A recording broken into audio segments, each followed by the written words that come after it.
নমস্কার সবাইকে। আজকে ক্লাস 5-এর কিছু ছোট্ট ছোট্ট জিনিস নিয়ে আলোচনা আমরা করব। ঠিক আছে, তাহলে আজকের ক্লাসটি শুরু করা যাক।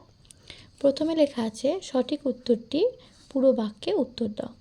1 নম্বর প্রশ্ন, অস্থি মজবুত রাখার জন্য দরকার ক্যালসিয়াম। গুল্ম জাতীয় গাছ হলো টগর। বায়ু এবং জল উভয় দ্বারাই ছড়িয়ে পড়ে এমন একটি রোগ নাম অ্যালার্জি।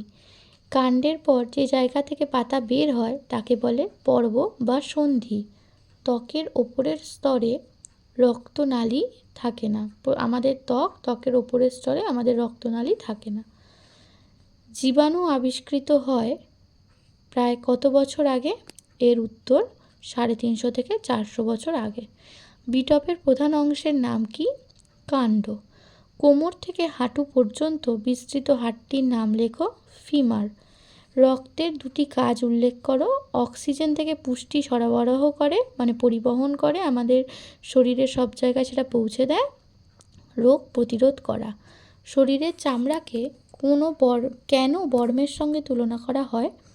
এটি যোদ্ধাদের বর্মের মতোই বাহ্যিক আঘাত, জীবাণু সংক্রমণ এবং সূর্যের ক্ষতিকর অতিবেগুনি রশ্মির থেকে শরীরের ভিতরের অঙ্গ প্রত্যঙ্গ, পেশি, শিরা, ধমনীকে সুরক্ষিত রাখে। ফল কিভাবে সৃষ্টি হয়? পরাগরেণু গর্ভমুণ্ডে স্থানান্তরের পর ফুলের ডিম্বাশয় নিষিক্ত হয়ে ফলে পরিণত হয়। নিষিক্তকরণের ফলে গর্ভাশয় বড় ও পরিপক্ক হয়ে ফলের আকার নেয়।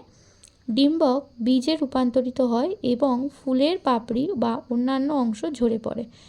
সালোক সংশ্লেষ কাকে বলে? উদ্ভিদের কোন অংশে এই প্রক্রিয়াটি সংঘটিত হয়? সালোক সংশ্লেষ হলো এমন একটি প্রক্রিয়া যেখানে উদ্ভিদ সূর্যালোক, কার্বন ডাই অক্সাইড এবং পানি ব্যবহার করে গ্লুকোজ তৈরি করে এবং অক্সিজেন উৎপন্ন করে। প্রক্রিয়াটি পাতায় সংঘটিত হয়। আজকের এই ক্লাস 5-এর বিজ্ঞান থেকে সামান্য কিছু অংশ আমি তুলে ধরার চেষ্টা করেছি। এটা যদি কারোর হেল্পফুল মনে হয় তারা অবশ্যই কমেন্টে আমাকে জানাতে পারো, এবং আর কোন বিষয়ে তোমরা এরকম আলোচনা চাইছো সেটাও আমাকে জানাতে পারো। ধন্যবাদ সবাইকে।